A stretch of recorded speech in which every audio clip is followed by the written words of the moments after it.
Hello and welcome to what I like to call the Little Book of Proptech. Hello to Charlotte, Jeffrey-Campbell. How are you doing? Oh, I'm good, thank you. Nice to be here, David.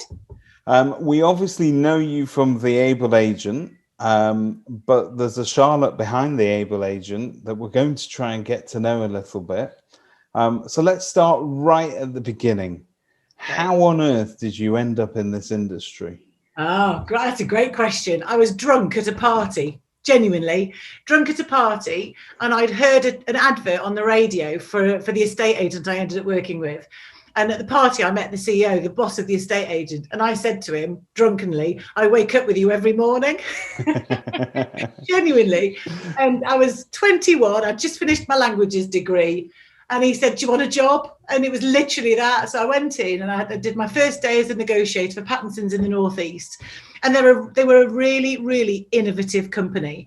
And I was driven, and I just ended up doing so many different job roles. And I loved it. I was addicted. And for years, I thought one of these days I'll get a proper job. Yeah. And I never did. I tried once. I went to work for a radio station. I went off and did radio sales and advertising, thinking it would be a proper job. And I ended up coming straight back into property. Isn't that interesting, though, that, you know, a lot of people that you speak to and you ask, you know, how did you end up in the industry? Previously, it had always been, I fell into it by accident, or this is how I ended up where I am today. And there was also, combined with that, exactly what you've just said, people were very hesitant to say, well, I'm an estate agent, this is me done for life.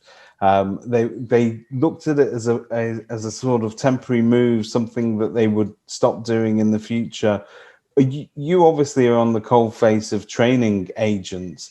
Are you now seeing a change in that? Are you seeing people choosing it as a career? Yeah, I think, you know, I hate to say it, but Homes Under the Hammer, apologies for the swearing, but all the TV programs do inspire people because it feels like it's an interesting job to get into. And I think the job market's changed anyway in so many areas. I mean, if you think about the jobs that exist now, digital marketing, social media specialists, graphic design, they didn't exist when I was coming out of school. It was all kind of, are you going to be a solicitor or a doctor or a call center? Or so I think it is part of this evolution of work. But I think that nowadays people come to me loads online asking about getting into the industry. Yeah. The number of contacts and the people I end up chatting to on social media about, I want to be in property. So yeah, massively different. Yeah. Oh, thank God. You know, we're now seen as an industry that's worth joining. Yeah. Previously, they used to rank us somewhere below, I think, traffic wardens and was it traffic wardens, prostitutes and solicitors, I think, were the top three. I've tried all those jobs, yeah. Hey, they're all an honest living one way or the other, let me tell you. It feels sometimes more honest than being an estate agent. So that's interesting. So obviously you joined at a young age and you thought, well, maybe you wouldn't stay in the industry. Have you stayed in the industry from then till now, or have you had? Pretty much. So I think I stayed about 8, 9 years that first time. And I was very driven. So I started as a neg and very quickly started listing, loved listing. I think that's been my all-time favorite. I love that part of the job, but I liked being a lister manager most because I was a control freak and I liked to have control of my branch. And we used to see them rocket in sales because that holistic view of your customer from start to finish, which I think is very powerful in sales. Yeah. And then for a period of time, I looked after the lettings for the network, which was 32 branches. And I used to get frustrated because the property management department didn't do a great job. And I'd be bringing all these new properties on in terms of my targets. And I remember one year my boss buying me a brand new Golf convertible because I'd done such a good job of bringing in new lettings business. Yeah. And eventually I ended up heading up the property management department. And I have to say that was the most stressful job of my life, looking after that, because I did it without any training. I was plonked in the job, felt very, very responsible to the landlords and the tenants. I had arsonist tenants and really random things that I had to sort of learn on the job, you know. So did that for quite a while. And then within the company we were at, we were one of the first companies to buy in a CRM. So we bought what was Solex HomeView back in the day. Right, okay. That is going back some time. Yeah, it is. Yeah. So this is about 2000, 99, 2000, maybe even earlier. So my job was to roll that out amongst the branch network and train everybody up on how to get the most out of the system and how to change the way we worked. And because of that, I got headhunted by what is now Vibra, and I became a regional sales manager. There was 3 of us in the country at that point selling software to estate agents, trying to persuade them to get rid of their mini prints and hot boxes and go into this newfound technology. and the rest, as they say, is history. So you sort of segued them from being an agent all the way over to being a supplier. Maybe this I should save this question for later on when we play agree or disagree. But you know what? Maybe I'll just ask you now. So agree or disagree? Mm-hmm. But being an agent and being a supplier are 2 completely separate disciplines. Yeah, completely. I think as a supplier, you need to be a salesperson. If you're doing business to business sales as a supplier, the skill set that you need to develop in terms of the longer term view of selling and the longer term relationship. So if I look back when I worked for Vibra, or before it was Vibra, I had a spreadsheet and a pipeline, and I'd be looking at estate agents buying software from me in a year's time. So I'd be thinking ahead, I'd be looking at my target. So I was very driven about this long-term approach to my pipeline. And I built and built and built relationships and pipeline. But when I was an estate agent, I think I was very proactive because we were trained to ring everybody, speak to them. But I was short-term. So my view was short-term, close the deal, win it, get it now. Short-term, close the deal, go through my data. Short-term, win the deal. So I think that was the biggest thing I learned, that when you take that supplier knowledge and that business to business sales technique and you put that into a estate agency, that's powerful. Powerful. Yeah.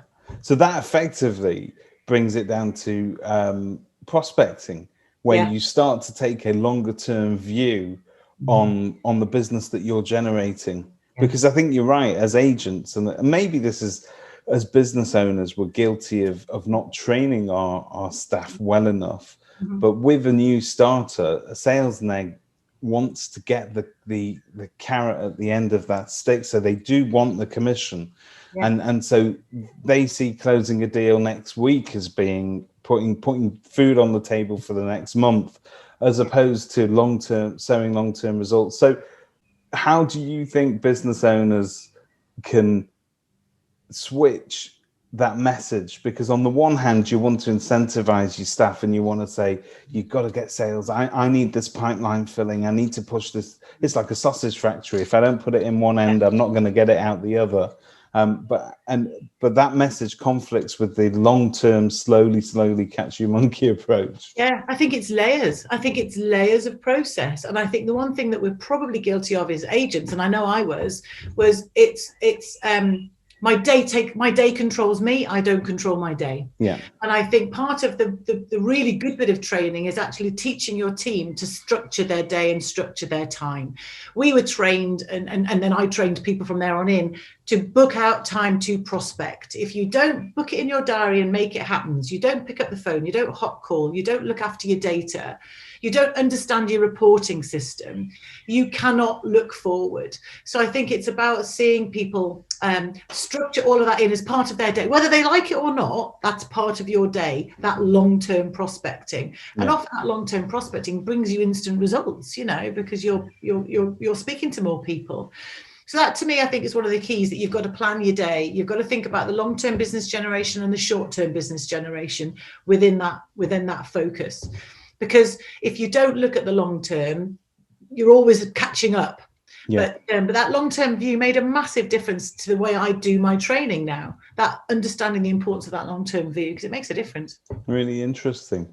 So go on. Tell us something we don't know about you. Oh God. Tell us something we haven't already read in Property Industry Eye. Well, okay, so I suppose one thing, I'm a landlord as well, so I look after properties, and the part of the training I do when I talk about being a landlord is how rubbish landlords actually are when they look after their own properties. Because as a landlord, I'm rubbish. as a landlord, I do very few routine inspections. As a landlord, my inventory is on the back of a fag packet. Do you manage your own stuff? Yeah, I don't now, actually. I hasten to add, because I'm too busy. But the reality is, when I do my training, I say, don't assume that every landlord is really good at what they do. Yeah. This builds in this knowledge and questioning that is a core of everything I train in. Understand your landlord, what they're doing and what they're not doing. And then you can absolutely sell your services more effectively. But when I was a landlord, I also say, not every landlord's sitting on a pot of gold. Because, and another bit you won't know about me, although a lot of people do, my husband my sons were 6 months and 3, my husband ran off with his business partner, got her pregnant, and I found out that there was another child between my two. Oh, wow. Myself and my husband's partner, they're still together. My husband would attend the scans at the hospital literally within days of each other, because he was once with her and once with me. So yeah, didn't know that, did you? Gosh. Yeah, so crazy. Yeah. We turned into the Jeffrey-Campbell show all of a sudden, and the results of that DNA test are confusing. But my point being, as you go through life, shit happens, and you have to learn to deal with it.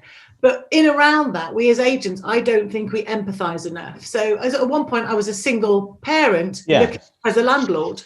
So as soon as my agent or I needed to do a repair, that was difficult. I had to find money to manage those repairs. So I always say to my clients about lettings, you really need to understand the kind of landlord that you're dealing with, because they're not all the same.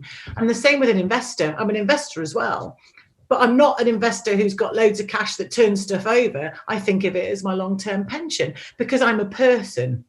So find out a bit about me, about the person, and then you will understand the right business to sell me.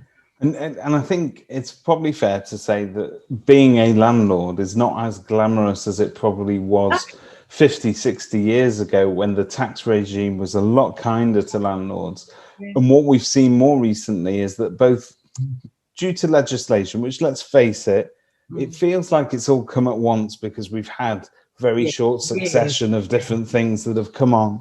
But the truth is, these are things that needed, this is change that needs to happen. It's only right that when a tenant rents a house, they can expect that the electric, the wiring isn't going to kill them. That would be a lovely minimum standard. We got used to doing that with gas years ago. So now we're slowly getting around to doing it now. There are other things when we talk about sort of energy efficiencies as well. Yes, properties should be. These are all aspirational qualities that we wanted to see brought in. I think having them brought in close succession has felt extremely punitive to landlords. And I think if you were to look at what is left at the end of every rent collection, it's not much. No, not much.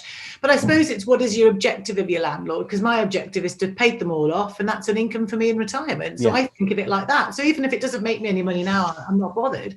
But as a letting negotiator or a property manager, you absolutely need to understand the situation of your landlord. And my example was very extreme. However, understanding the position of the person that you're dealing with, whether it's sales or lettings, has to be the core of everything you understand about them to then advise. And not all landlords are fully up to date with all the legal changes. They're not all fully compliant. So by digging deeper and understanding them, you give yourself such an easy job of sales.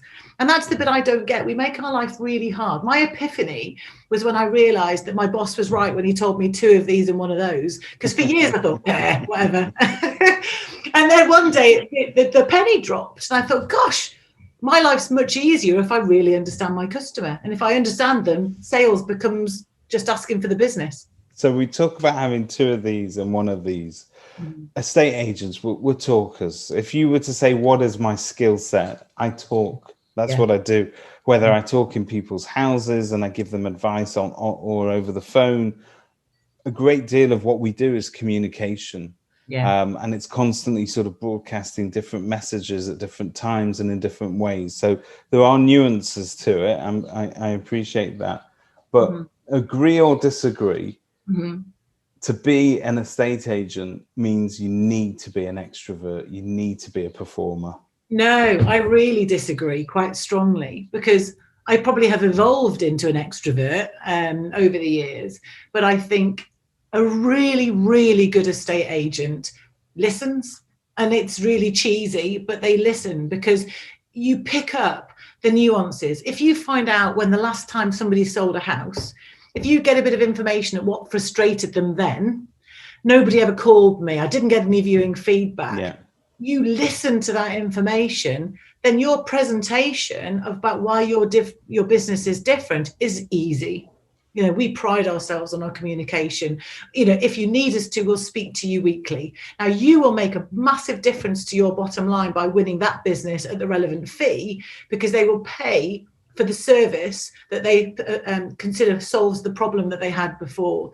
The same with auction. Auction's such a powerful tool. Yeah. If you've had a bad experience of 2 or 3 sales falling through in the past, and it's not a nice experience, surely the conversation about auction becomes a much easier conversation. They might not always do it, but it's a much easier conversation. It's always sort of bothered me that agents don't understand that auction isn't necessarily a threat to their business model. And so, you know, when I've suggested to certain agents, we all have that. We have one client that for whatever reason is either very difficult themselves to deal with, and therefore there needs to be an end to the process at some point. They're going to keep losing sales for whatever reason, but really if you could give them a story with a beginning, middle and end, that would suit them very well. Or for whatever reason they've been unlucky. And so agents will say, well, I just don't know what to do next with this. An auction would be such a straightforward example, but it feels, one agent said to me, well, isn't that like a turkey voting for Christmas? The auction isn't necessarily the nuclear option to our business, is it? Yeah. Well, the company I first worked for, where I was drunk and asked for the job, they were the first company to introduce auction. Yeah. So we had, at that point in 1997 or thereabouts. Oh, sorry. That's all right. I don't know who's ringing me. Oh, my Lord. There we go. Apologies. No. So if I go back to when my client was, when I was an agent, the company I worked for, they were the first people to introduce normal auction. Yeah. So modern auction, I suppose I Am Property call it. But the traditional auctions of exchange under contracts 10%, that was for London, that was for the South. But we had this really, really powerful tool where we'd be charging sometimes 20% of the value of the house to get the house sale done. Yeah. So I was brought up in very, very, hardcore auction sales. But then what evolved over time is we realized that everybody's circumstances are different, and the opportunity to get the deal done is hugely important. Otherwise, we wouldn't have WeBuyAnyHouse.com, you know. Yeah. No, well, that's it. So, but these days, you know, the landscape is very different to where we were even just 5 years ago, where there seemed to be a sort of proliferation of very quick fix solutions to. So, I suppose even businesses like Purple Bricks, online agency as a whole and as a concept, was seen as being something off the shelf, very quick. You click on it, it does what it says it does. That's what you pay, and it's done. But being an estate agent, it's not that simple, is it? No. And I remember my competitor, when I ran Run Branch, he used to he was a one-man band, and he had the shop front on the high street. He used to shut up shop on a viewing, and there'd be a note in his door on a viewing, and he'd disappear off. Well, it was easy for me to compete against him. We've always had that sort of mixed dynamic in the industry. Just because Purple Bricks was bigger, or more vocal, I'm not sure it was anything that dramatically different from the smaller little agency or one-man bands, because everybody's offering has been different, hasn't it? Because he would have charged peanuts compared to my fees at the time, you know. Do you think it forced agents to have to quantify and to have to evaluate where it is that we add value to the client? Because previously, I think we're probably all guilty of saying, look, we're excellent at what we do. Of course we're excellent. You've seen my boards around. You know who I am. I'm the house selling man. Come and give me your business. That then became not enough, didn't it? We had to then sort of say, well, look, these are the reasons why an agent, sometimes an independent agent, can give you certain competencies that you're not going to get elsewhere. Yeah, and I still don't know that we're particularly effective at that some of the time. I don't think we're particularly good at making that very clear to the customer. And I don't know that we particularly tailor it enough to the specific customer, because I think we all have our pitch. And if I look back at my life as a lister, brutally honest, I think most of my pitches sounded the same. I think I had the same pattern, the same structure, the same hooks that I'd go for, but I don't know that I necessarily really took into account the individual client a lot of the time. I've said this on training before. I used to, without even thinking, right, deceased estate, divorce on my notes. But now I'm 50 next year and shit happens in your life. You realize that they're not just words, they're real things, that happen. So that ability to really understand your services, explain them, and be specific to your customer, we should always have been doing that. We just need to be better at it now.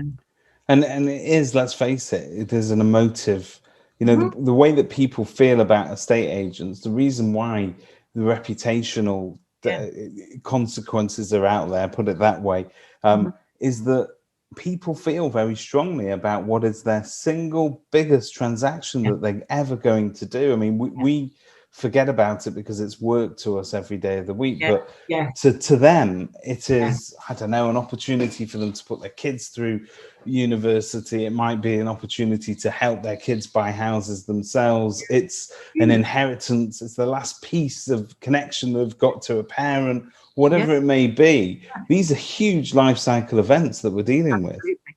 And I think the biggest issue we have, because we are the middleman, is that we're often guilty of not managing the expectations.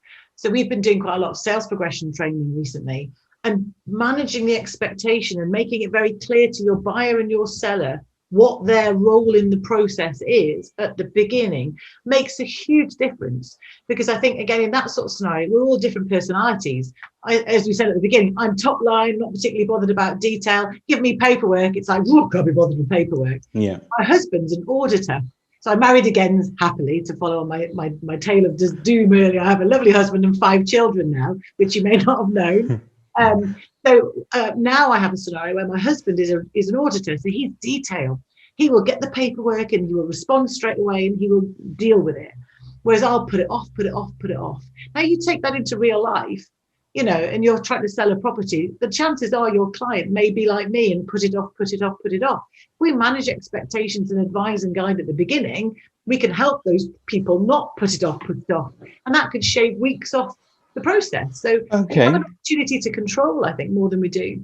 So that then leads me to my next agree or disagree question. So agree or disagree, you don't need to be good at everything, but you need to be good at identifying which things you can train yourself to be better at. Yeah, I think personally, from my career, the property management side of the business was not my thing. I did it, I learned, and I've got a lot of knowledge because of it, which I'm very grateful to now, but I did not find it easy. Chasing repairs, managing contractors, I didn't enjoy that. So the starting point for me is, do you enjoy the part of the role that you are doing? Are you a square peg in a round hole? Are you a round peg in a square hole? Are you in the right job role? So, and you need to be quite brutal with yourself on that, because you will only be happy if you find the job role that you do really enjoy. But then when you get into that job role, you have to be hungry. You have to be curious about what it means to be good at that job role. Find a mentor, find somebody who's good at it. And then you are perfectly capable of training yourself. I'm a great believer that you don't have to be, it is the employer's responsibility, but you also have to be hungry to develop yourself. And you should be open to what else is out there to make yourself better at your job. I progressed myself. My boss wasn't particularly good at progressing me. So there's so many variations, but for good people to progress, you have to be hungry. I had an email from a client, an agent today. She said, my boss is not very organized and not getting sorted on Able Agent. Can I pay for the training myself? Now, I give it away in that scenario, to be honest with you, because I'd rather they were supported. So let's talk about training for a second. Let's talk about work if we can. But listen, training, I think I've always worked for smaller independent agencies over the years, and I think it's probably fair to say, unless it comes down to legislation and compliance, which are really key in letting scenario, because it's boring. It's boring, but the bits when bosses sit up and pay attention is when there's a liability attached to it. So if we say, look, if we don't give Charlotte the training necessary, we're going to end up paying for this in court at some point, then obviously it makes sense to train Charlotte.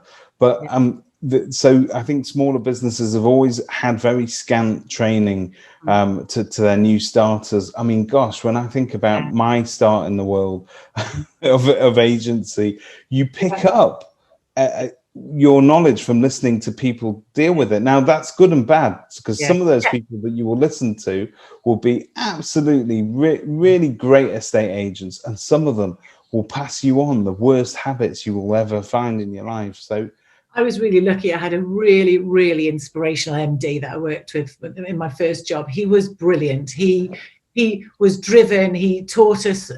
He didn't realize he was teaching us. He just literally, we followed and copied everything he did. He was amazing.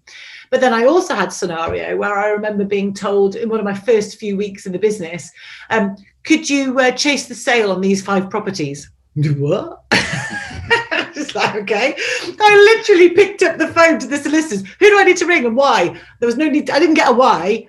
Chase the sale. I remember ringing the solicitor going, hello, I'm just ringing to chase the sale. And then all this information flew at me, and I thought, I've got no idea what's going on around me. And that is everything that's wrong. Yeah. I think we need inspirational leaders and mentors who people we copy and we learn from. But it's massively important that underpinning all of that, there is a structure. And that structure gives you the core knowledge, because if the structure is there that teaches you that teaches you the business generation and the cross-selling, then you're going to be confident. Because I think our turnover in this industry is high because people often leave because they think they're failing. That's interesting. And do you think we are guilty as business owners and bosses, managers, of constantly measuring people's success in terms of basic KPIs, cash in the bank, as it were, as opposed to how much they're growing as an individual, or whether or not actually I'm trying to force a square peg into a round hole. This person is an excellent communicator. They'll be great as a sales progressor. They just aren't a valuer, or, you know. And I think at the end of the day, from my personal experience, I needed to learn stuff to be good at it. So you can't just put somebody in a job and expect them to excel on day one, because if you're somebody who fears failure, which is definitely my personality trait, if I didn't get a listing, you know, I'd sob for days. You know, it used to really matter. I can't believe you ever lost a listing. Well, you know, I had a fantastic conversion rate, I have to say. But in reality, no, you always lose a listing.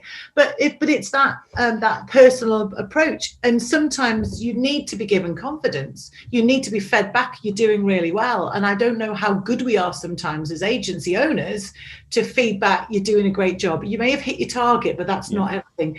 Look at the extra thing you did this month that was fantastic. And I think being able to feedback, because confidence breeds better fees, better business, more opportunities. It's a no-brainer. And you're going to retain staff. Let's face it.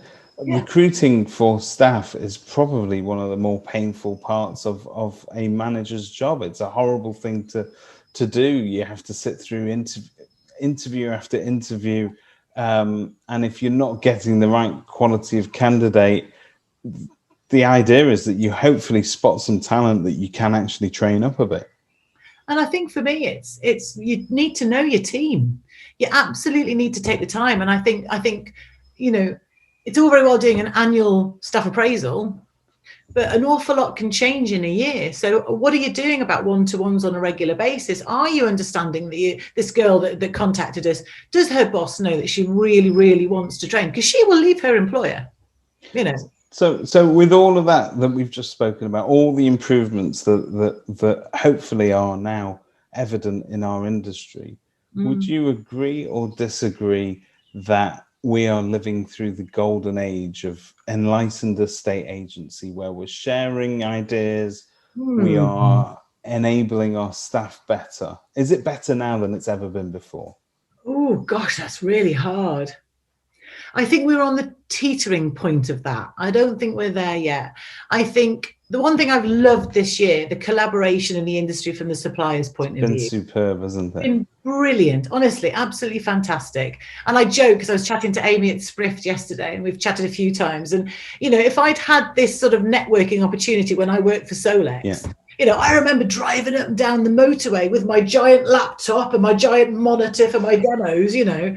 It would have been so much easier. So I think we're teetering on the edge of it, I think, and I hope that 𝙅𝙚𝙦𝙦 will be, and the Kerfuffle campus as well, which is amazing that there's so much training out there, that these things will enable agents very easily to get better and to retain staff and recruit the right people. I think that's exciting. Because also, I think one of the obstacles for investing in training previously may have been cost, but it was also time. So, you know, as a manager, you went, oh, actually, I'm going to end up losing Charlotte for a whole day. I'm going to put that off until we absolutely can't put it off anymore. Yeah. But with things like Kerfuffle Campus and obviously and the 𝙅𝙚𝙦𝙦 and other online learning platforms, you can do it piecemeal. You don't have to do it all at once, and you can do it anytime, anywhere, pretty much. Do you think that's here to stay? Have we learned some lessons from that? Yeah, I don't think it's the be all and end all. I think there's still a place for those face-to-face training, and I think there's a place in every business for somebody to take responsibility for training. But the beauty of the online learning is it gives you that reference. And for the person like me who needs to hear something 2 or 3 times for it to sink in, I have an opportunity to go back that you can't get on a day. Yeah, you know, that's true. You can't get that. You know, you have the day and you come away with a brilliant day, but the negative of the brilliant day is the actual implementation. But what we advise on 𝙅𝙚𝙦𝙦 is to have a monthly review, think about what you've learned, implement what you've learned. And I think that then becomes much more manageable and tangible in terms of training and results. And the other thing to mention with our CPAP qualification, I mean, we've had some brilliant successes of people passing it at the moment. But in June, you'll be able to sit it in your office. Oh, right. So so you'll be able to, I mean, it's like exam conditions, so your computer's taken over by robots. I'm not quite sure how it works yet. I haven't seen the actual demo yet, but your computer's taken over by robots. And in an hour and 3/4 in your one exam, if you pass it, you are fully qualified at level 3. And it's taken probably 2 hours out of your day, not repeated visits to a test centre. That's a game changer as well in terms of accessibility of qualifications. So we're going to touch on qualifications just a little bit, and I don't want to make it overly ROPA this and ROPA that. ROPA's coming at some point. And obviously you've been very instrumental in sort of providing training and courses around that and getting people prepared for it. Is there a sense that, do you think that's going to change the way that we operate as an industry, or do you just think it's going to improve? Is it going to give us like a code of ethics, or is it actually going to give us some structure to the way that we work, or is it a little bit of both? I don't know. I suppose for me, I'm passionate about qualifications because more knowledgeable people will give better advice. If you give better advice, you have a happy customer. And that, to me, without ROPA, is the benefit. And also, if you have staff that learn how to do the job well, even if they're not qualified and don't have a badge, but better if they are qualified and have a badge, you are going to win more business. So in terms of the ethos, in my ideal world would be that we all together say, do you know what, let's create a badge. Let's say that we are really good as agents because we badge ourselves up with our qualifications. Then we don't need ROPA. But ROPA will only be successful if enforcement happens. If those rogue agents are taken to task, that the complaints are dealt with properly. So I think there's 2 sides of it for me. I think the qualification bit, we don't need ROPA. We can make a difference as an industry on our own, and we're seeing loads of interest in ours, which is brilliant. But for ROPA to work, for people to see us differently, that we will have to enforce the problems that we have in the industry. A massive amen to that. Honestly, I could kiss you right now. That's amazing, because I've actually said that several times in the past week or so when people have, because I feel that that's what's lacking. It's all right. We've always had sort of flagship brands that we could pin our hopes to. So you've got the NAA, you've had the ALA, the now Property Mark, you've got the RICS. These aspirational organizations that give you a code of practice have always been out there. The issue has been enforcement, so that it's too easy for member agents to get away with behaving badly. And unfortunately, just like almost like with kids, with anything really, unless actions have consequences, and if they don't have consequences, everybody decides they're not learning from that. Yeah. And I think ultimately the most frustrated I've seen some really good agent friends of mine is when they've done everything they possibly can to adhere to all the processes that have been brought in over the last 5-7 years or however long it is, and they're following it, and nothing happens to those agents who aren't. But we have to get better at explaining why we're different. We as agents have got to be able to demonstrate why our team are better, why we are better than the other agents. And I don't mean dissing your competition, that's not professional, but that real strong, we start with advice and guidance. And if we as agents are recognized as advice-led salespeople, we're advice and professionalism, and this is the way you ought to do it, Mr. Customer. Yeah. Then that will in itself make a difference to that individual business. You don't need ROPA or a badge if your team really do feel very confident and believe in their service. Something I said to somebody the other day is, agents say to me, I need to increase my fees. Brilliant. What do your staff think you're worth? Yeah. You tell your staff we're increasing our fees now, and the staff go, oh God, he's increasing the fees again. Nightmare. But if you said to the team, why are you different? What are you really good at? And why, and this is what do you think our fees should be? And can you tell me why we're worth that? Then suddenly everyone will buy into that in your business, and your fees will go up. It's also important for their self-worth as well to sort of work out what it is that they, the value that they bring to clients. If you're sending people into other people's houses, selling them services that simply they can buy anywhere else, and in fact, it should then be led on price. You just buy it for as cheaply as you possibly can.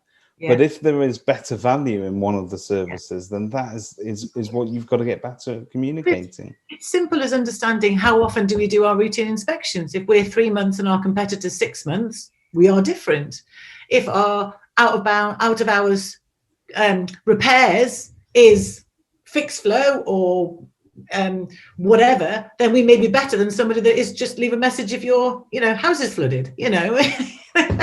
That's the difference. Charlotte, I've got the impression that you and I could probably end up talking for hours on end. So what I'm going to do is I'm going to regularly check in with you. So this will be part one of many. But I'm gonna let you go shortly because I know you've got loads of stuff to do today. I'm going to just ask you just a couple more questions. One of my last agree or disagrees. Agree or disagree? Those who can do and those who can't teach. Oh no, don't. So somebody's actually said that to me, and at the time I didn't reply quickly enough, and I wish I had. But now you've got the comeback opportunity. Go on, suck it to me. Well, do you know what? I think those who teach do it because they're really passionate about getting the best out of people. And I think it's a different skill set to somebody who wants to be really good for themselves in sales. Yeah. So I was good at sales. I worked for Knight Frank. I was in London New Homes. I've done all sorts of sales. But I really love helping people progress. So I teach because I genuinely love it. And I get a buzz and I know I make a difference. But I tell you what, if I opened up an estate agent tomorrow, watch out competitors because I'd nail it. Brilliant answer. Watch out, everybody. Okay, last two questions, and I promise it's goodbye after that. I always so two things. We've got a new question which is entirely down to Amy from Spriff because she introduced this. In the grand movie of your life, because they're going to make a film of your life, who plays Charlotte Jeffrey-Campbell? Oh gosh, I don't know. I was going to say Danny DeVito. I don't know. Who plays me? Do you know what? I think it would have to be Helen Mirren. Okay. Well, all right. I can see she's a legend, and she is a legend. And she's recognised at being an expert in what she does, and she is brilliant. She's a force to be reckoned with as well. Yeah. I don't think she takes no hostages as our Helen. And she looks fantastic at 70 odd, which I aspire to do. I'm constantly amazed. I don't think I've ever looked that good anyway. So and the last thing, you've very kindly given me an hour of your precious time. If you could have an hour of anybody's time, be it in the industry, out the industry, alive or dead, who would you spend an hour with? Who would I spend an hour with? Oh, Do you know what? I think I'd love to spend time with somebody like Steve Jobs, because he was very driven and very innovative. And I don't think he ever sort of looked back. He always looked forward and tried to create and inspire. And I think the Proptech world, I think that would be really fascanating to understand. Learn a lot from that. Controlled by Apple. And I'd like to maybe get him to buy me lunch to get some of my money back. That's a great answers we're going to get. Thank you very much, Charlotte, for your time. And we will check back in on you in the future. Excellent. Keep up the good work.